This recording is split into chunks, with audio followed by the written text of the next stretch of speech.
নমস্কাৰ। ফেচবুক লাইভৰ অনুষ্ঠানলৈ মই আপোনালোকক নিমন্ত্ৰণ জনাইছোঁ। এটা বিশেষ বাতৰি বা বিশেষ খবৰ দিয়াৰ বাবে মই অকণমান সময় আপোনালোকৰ পৰা লৈছোঁ। পোনপ্ৰথমে আজি ৰাভা দিৱস, মই কলাগুৰু বিষ্ণুপ্ৰসাদ ৰাভাৰ প্ৰতি মই মোৰ শ্ৰদ্ধা নিবেদন কৰিছোঁ। অলপ আগতে এটা ভাল খবৰ আমাৰ ৰাজ্যখনলৈ আহিছে। ইউৰোপিয়ান ইউনিয়নৰ এম্বেছাডৰ হাৰ্ভে ডেলফিন, তেওঁ কিছুদিন আগত গুৱাহাটীলৈ আহিছিলে। আজি তেওঁ আমাৰ অসম চৰকাৰৰ মুখ্য সচিবক এটা বাৰ্তা প্ৰেৰণ কৰিছে যে ইমান দিনে ইউৰোপিয়ান ইউনিয়নে তেওঁলোকৰ দেশৰ পৰ্যটকসকলক অসমলৈ আহিবৰ কাৰণে বাধা প্ৰদান কৰিছিলে বা সতৰ্ক কৰিছিলে যে অসম এখন অশান্ত জৰ্জৰিত ৰাজ্য, তাতে পৰ্যটকসকল নোযোৱা ভাল আৰু গ'লেও যথেষ্ট সতৰ্ক হৈ থকাৰ প্ৰয়োজন।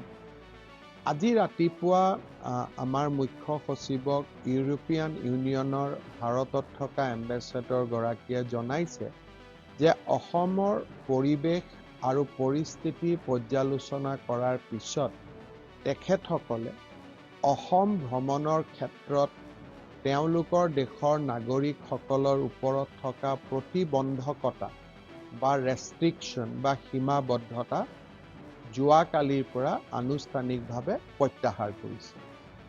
ইয়াৰ চমুকৈ অৰ্থটো হ'ল এইটোৱে যে ইউৰোপিয়ান ইউনিয়ন বুলি ক'লে আমি বিশ্বৰ ২৭খন দেশৰ এটা গোটক বুজো।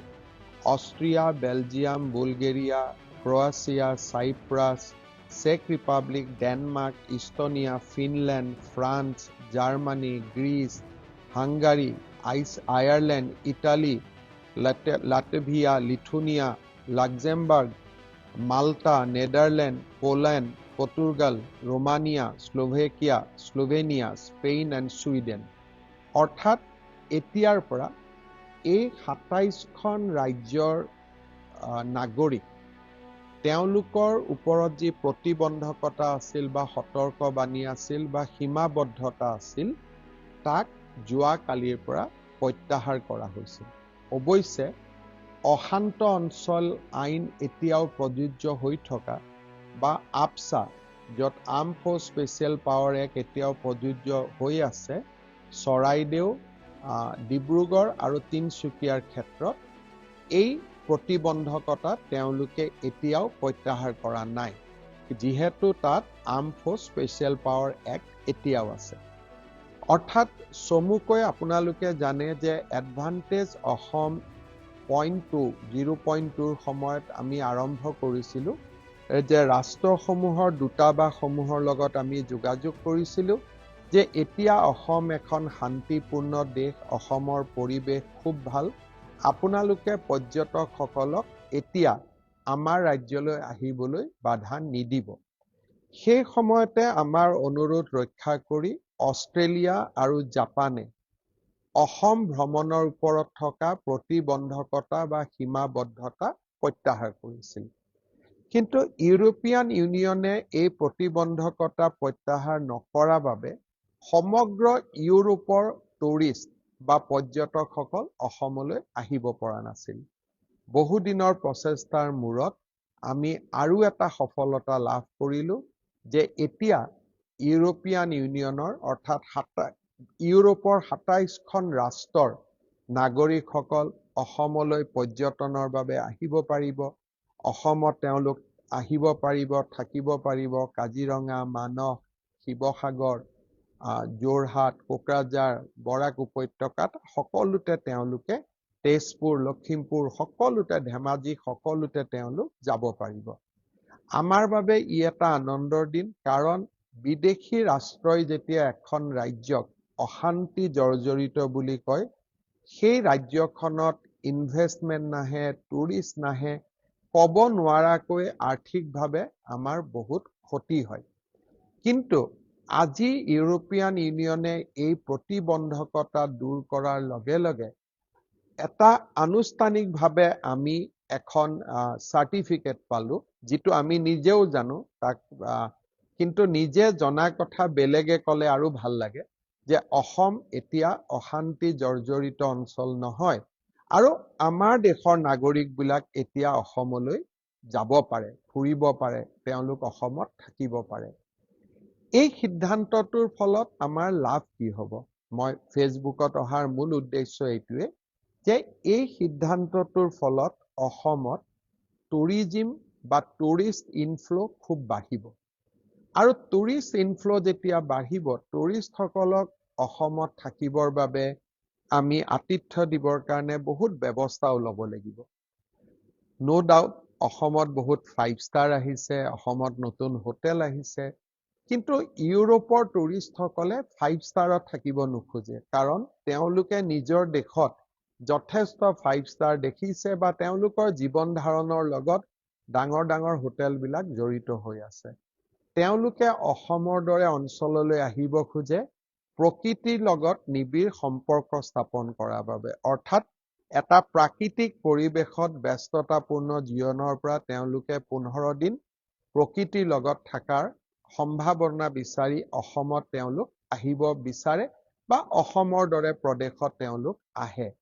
সেইকাৰণে এতিয়া আমাৰ সময় হৈছে যে জাপানে আমাৰ ওপৰত থকা সীমাবদ্ধতা প্ৰত্যাহাৰ কৰিলে, অষ্ট্ৰেলিয়াই প্ৰত্যাহাৰ কৰিলে, আৰু এতিয়া ইউৰোপিয়ান ইউনিয়ন বা 27খন ইউৰোপৰ ৰাষ্ট্ৰই আমাৰ ওপৰত থকা প্ৰতিবন্ধকতা প্ৰত্যাহাৰ কৰিলে। এতিয়া সময় হৈছে আমি হোমষ্টেৰ পৰিকল্পনা কৰা, সময় হৈছে আমি প্ৰকৃতিৰ লগত জড়িত হাটছ, জুপুৰি বা প্ৰকৃতিৰ লগত জড়িত কেম্প সাইট নিৰ্মাণ কৰা, আৰু অসমৰ জাতি উপজাতি বিভিন্ন জনগোষ্ঠীৰ খাদ্য সম্ভাৰসমূহ আমি বিদেশী পৰ্যটকসকলৰ বাবে উলিয়াই দিয়া, আৰু লগত তেখেতসকল যেতিয়া আহিব অসমৰ প্ৰাকৃতিক সৌন্দৰ্যও তেওঁলোকে উপভোগ কৰিব পাৰিব। আৰু এই গোটেইবিলাক আমি সুবিধা তেতিয়া পাম যেতিয়া ছ'চিয়েল মিডিয়া, ইনষ্টাগ্ৰাম, ফেচবুকত আমাৰ হোমষ্টে, আমাৰ অঞ্চলৰ সৌন্দৰ্যৰ বিষয়ে আমি প্ৰকাশ কৰিম। অসমীয়াতটো কমেই, কিন্তু বিদেশৰ পৰ্যটকসকলে যাতে ইয়াক বুজি পায় তাৰ কাৰণে আমি ইংৰাজীতে এই তথ্যবিলাক বিশ্বৰ জনগণক আমি দিব লাগিব। মই অসম পৰ্যটন নিগম বা আমাৰ টুৰিজিম ডিপাৰ্টমেণ্টকো নিৰ্দেশ দিম যাতে খুব এটা ধুনীয়া ৱেবছাইট হয়, সকলো হোমষ্টে তাত পঞ্জীয়নভুক্ত হয়, আৰু এটা ৱেবছাইটৰ পৰাই সমগ্ৰ ৰাজ্যৰ হোমষ্টেসমূহত যাতে তেওঁলোকে বুকিং কৰিব পাৰে, আৰু তেওঁলোকে এটা ছিংগল উইণ্ডোৰ জৰিয়তে অসমৰ যিকোনো পৰ্যটনস্থলীলৈ বা পৰ্যটনস্থলীত নিৰ্মাণ কৰা হোমষ্টে আদি তেওঁলোক আহিব পাৰে। পৰ্যটনে আটাইতকৈ বেছি নিযুক্তি দিয়ে। ইমান দিনে আমাৰ মনত কষ্ট আছিল যে অসমখনক অশান্ত জৰ্জৰ বুলি কৈ থৈছিলে, গতিকে পৰ্যটকসকল অসমত আহিব নোখুজিছিল। আজিৰ পৰা আমি আৰু এটা এনে প্ৰতিবন্ধকতা বা সীমাবদ্ধতাৰ পৰা মুক্ত হলো। আত্মনিৰ্ভৰ অসম আমি কেনেকৈ আমাৰ অসমখনক পৰ্যটনৰ কেন্দ্ৰ কৰি নিৰ্মাণ কৰিব পাৰো, আমি নিশ্চিতভাৱে সকলোৱে প্ৰচেষ্টা কৰিব লাগিব। এটা ভাল খবৰ আপোনালোকক জনালো, কিন্তু খবৰ হৈ থাকিব যেতিয়া খবৰক আমি আমাৰ ইতিবাচক দিশলৈ আমি ৰূপান্তৰ নকৰো। আজি ইউৰোপিয়ান ইউনিয়নে সীমাবদ্ধতা প্ৰতিবন্ধকতা প্ৰত্যাহাৰ কৰিলে, তাৰ মানে এইটো নহয় যে অহাকালিৰ পৰা হাজাৰ হাজাৰ টুৰিষ্ট অসমত আহিব। আমি ভাল হোমষ্টে বনাব লাগিব, সুন্দৰ হোটেল বনাব লাগিব, আমাৰ পৰ্যটনস্থলীসমূহ আমি চাফ চিকুণ সুন্দৰ কৰি ৰাখিব লাগিব, আৰু আটাইতকৈ ডাঙৰ কথা আমি আমাৰ নিজৰ গাঁওখন, আমাৰ নিজৰ অঞ্চল বা আমাৰ পৰ্যটনস্থলীৰ বিষয়ে আমি ছ'চিয়েল মিডিয়াত খুব বেছিকৈ প্ৰকাশ কৰিব লাগিব। আজি আৰু বিশেষ নকওঁ, আপোনালোকে জানেই যে 1, 2, 3 তাৰিখে আমি আৰু কিছু অতিথি খুব হাই ডিগনেটৰিজ বুলি আমি কৈছো তেওঁলোক অহাৰ আমি অপেক্ষা কৰি আছো অসমখনক বিশ্ব মানচিত্ৰত লৈ যাবৰ বাবে আমি চেষ্টা কৰি আছো মাত্ৰ আপোনালোকৰ সহায় আৰু সহযোগিতা লাগে এই ফেচবুক লাইভত আমাৰ ৰাজু কৰ্মকাৰে চাই আছে ভনিতা ডেকা আমাৰ ফেচবুক লাইভ চাই আছে ৰাশন ৰাভা তেখেতে চাই আছে ভাৰ্গৱ কাকতি ফেচবুক লাইভ চাই আছে ৰীনাই ফেচবুক লাইভ চাই আছে দীপ মৰাণে ফেচবুক লাইভ চাই আছে পল্লৱী ভূঞাই ফেচবুক লাইভ চাই আছে আমাৰ মন্ত্ৰী বিমল বৰাই ফেচবুক লাইভ চাই আছে স্বপ্না সঞ্জয় আগৰৱালা এই ফেচবুক লাইভ চাই আছে নিকলেশ দাস ফেচবুক লাইভ চাই আছে আমাৰ MD যাদৱ তেখেতে ফেচবুক লাইভ চাই আছে আফছানা বেগম ফেচবুক লাইভ চাই আছে জয় বৰ্মন ফেচবুক লাইভ চাই আছে কুৰবী দাস ফেচবুক লাইভ চাই আছে সকলোকে মই অনুৰোধ কৰিম যে এই ভাল খবৰটো সকলোকে জনাই দিব যেতিয়া ইউৰোপিয়ান ইউনিয়নৰ দৃষ্টিত অসম অশান্ত ৰাজ্য নহয় অসম শান্তিৰ ৰাজ্য অসমত পৰ্যটকসকল এতিয়া আহিব পাৰে আজি 1979 চনৰ পৰা থকা এটা ডাঙৰ অপমান আমাৰ মূৰৰ পৰা আঁতৰি গ'ল এতিয়া ইউৰোপৰ 27খন দেশৰ পৰ্যটক অসমলৈ অহাৰ ক্ষেত্ৰত আৰু কোনো বাধা নাথাকিব সুন্দৰ হোমষ্টে সুন্দৰ হোটেল আমি অতিথিসকলক আদৰণি জনাম আৰু ছ'চিয়েল মিডিয়াত প্ৰচাৰৰ জৰিয়তে অতিথিসকলক অসমলৈ আহিবলৈ আমি আকৰ্ষণ কৰিম পূৰ্বে অষ্ট্ৰেলিয়া এতিয়া জাপান আৰু আজি ইউৰোপিয়ান ইউনিয়ন এতিয়া মাত্ৰ বাকী ৰৈ গ'ল ইউনাইটেড ষ্টেট অফ আমেৰিকা আৰু কানাডা এই দুইখন ৰাষ্ট্ৰৰ লগত আমি আকৌ যোগাযোগ কৰি থাকিম যাতে USA United state of America আৰু কানাডায়ো অসমৰ ওপৰত থকা প্ৰতিবন্ধকতা যাতে প্ৰত্যাহাৰ কৰে হম আমি সফল হমেই ইমানখিনিলৈকে সফল হৈছো নিশ্চয় আৰু আমি সফল হম বহুত বহুত ধন্যবাদ জয় হিন্দ বন্দে মাতৰম জয় আই অসম